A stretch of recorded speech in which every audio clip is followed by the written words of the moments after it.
Salut tout le monde, comment allez-vous? Moi ça va plutôt bien. Aujourd'hui on se retrouve pour une nouvelle vidéo, pour une théorie sur Nemo.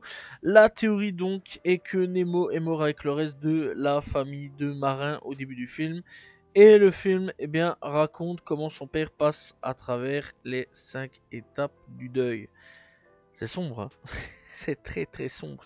Alors je l'ai trouvé sur Allociné, celle-là. Vraiment je m'y attendais absolument pas. Je cherchais après des théories complètement what the fuck. À base, j'étais parti sur Shrek.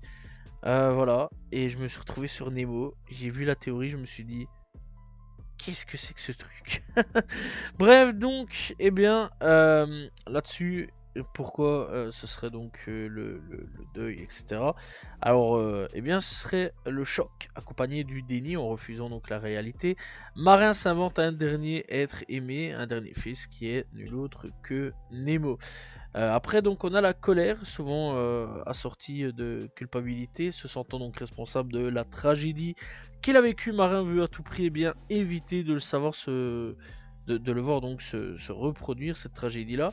Et il se montre très nerveux et colérique, spécialement envers Nemo à ce niveau-là.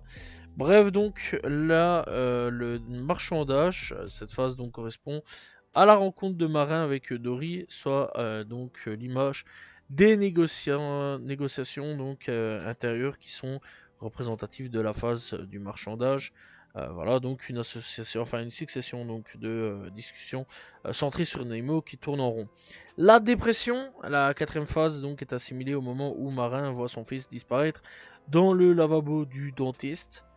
Voilà, pourquoi pas. C'est assez chelou, mais pourquoi pas. Et donc l'acceptation, le happy end final, donc Marin laisse finalement son fils partir seul à l'aventure.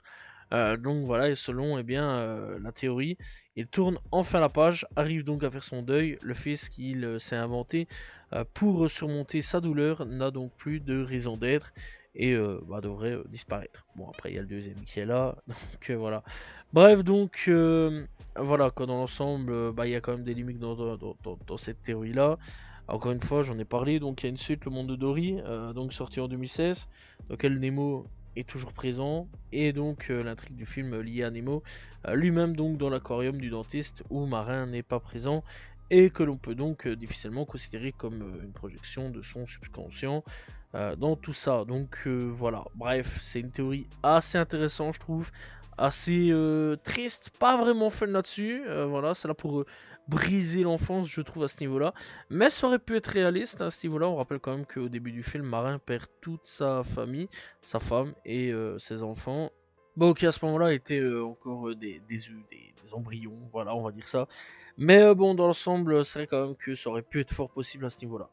Bref, c'est donc la fin de cette théorie sur le monde de Nemo. J'espère que je vous ai pas trop brisé si vous avez aimé votre film favori à ce niveau-là, voilà votre enfance. Et voilà, n'hésitez pas à vous abonner, liker, commenter, partager. On se retrouve demain pour une nouvelle vidéo, très prochainement pour une nouvelle théorie. Salut tout le monde, ciao ciao.